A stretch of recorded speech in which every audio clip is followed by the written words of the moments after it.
In this tutorial, we will train two agents to play a simple game against each other. The objective of the game is to shoot a ball outside the back line of the opponent's court.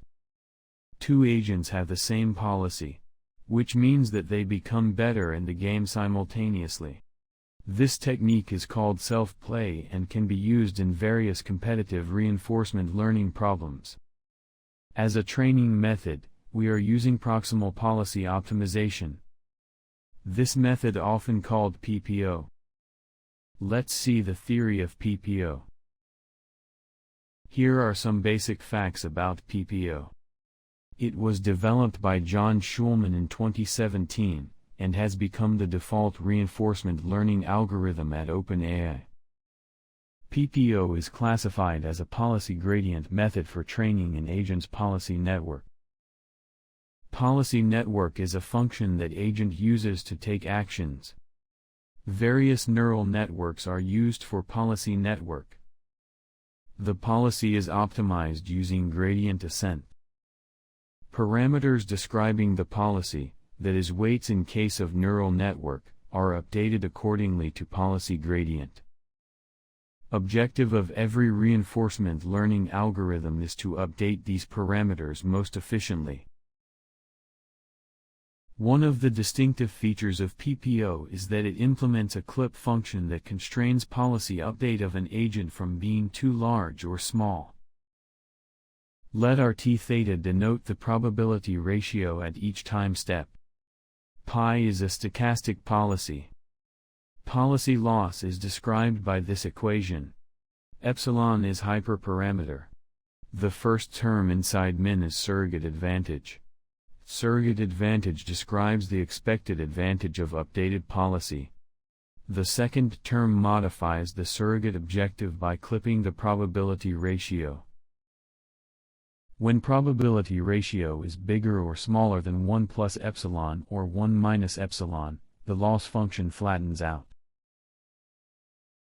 Collection of data, calculation of advantage estimates is done by n parallel actors each doing their own tasks independently.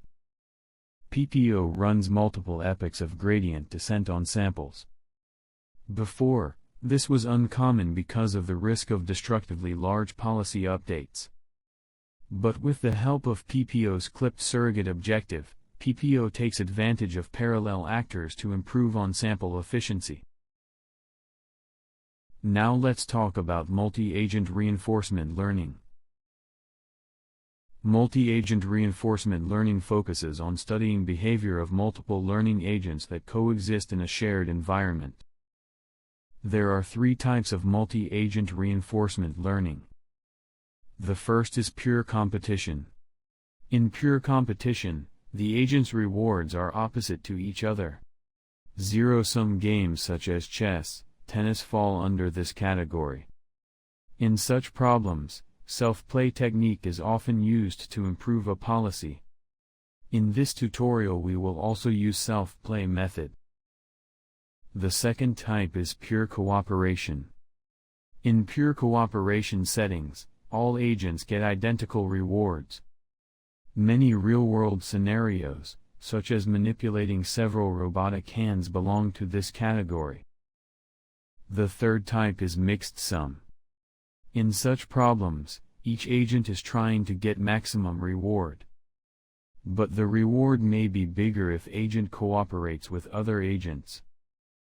For example, in case of intersection passing of multiple self-driving cars, in total, all cars may pass the intersection faster if they cooperate and let pass each other instead of getting in the way of each other.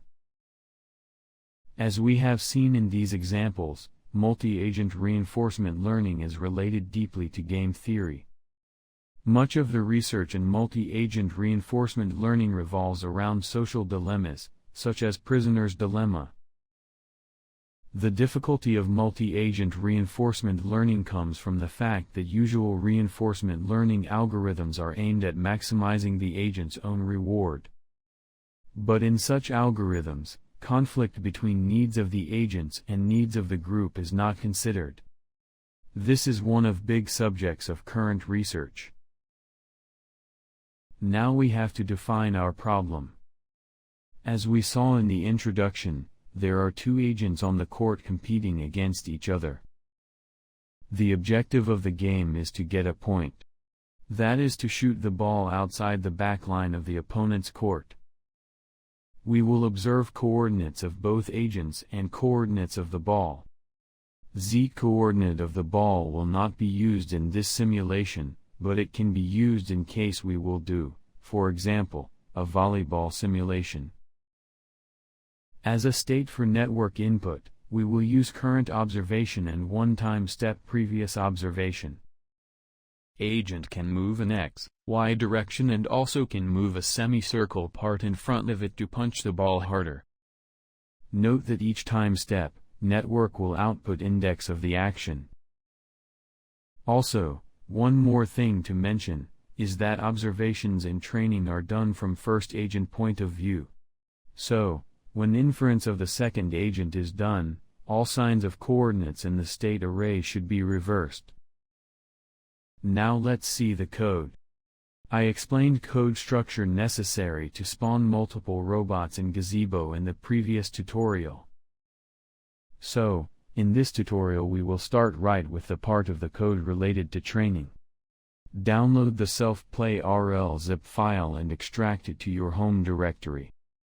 Move to the reinforcement learning directory and open the PPO train.py script. In the Gazebo env class, simulation conditions are defined. Here, arrays which will be passed to publisher, are defined.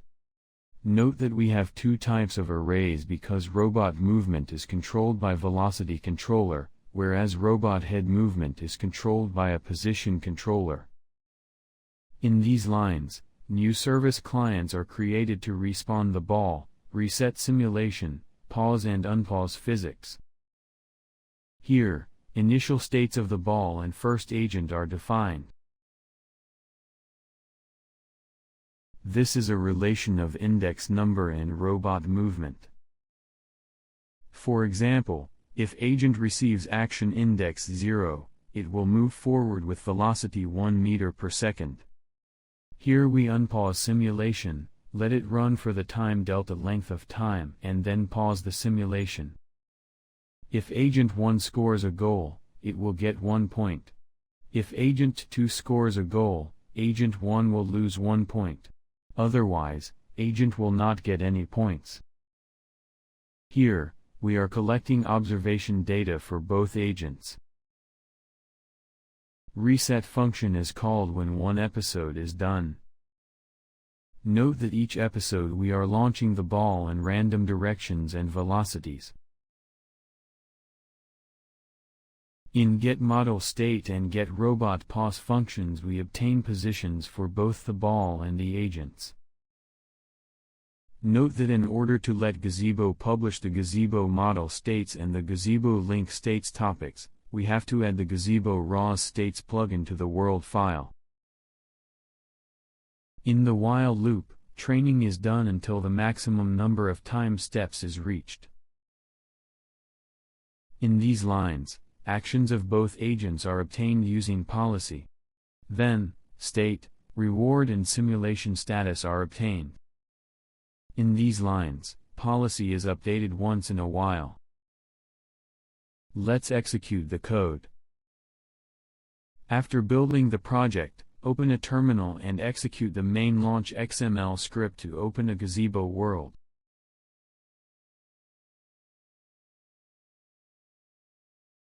Then, in another terminal run the PPO train.py script.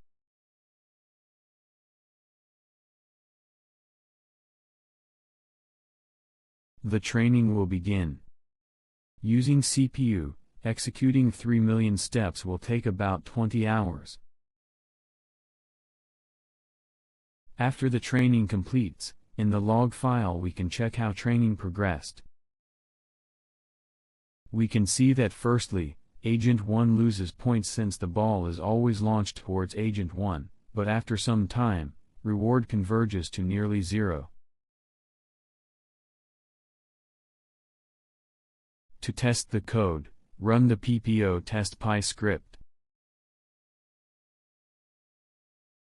Note that pre-trained model is also included in the provided zip file.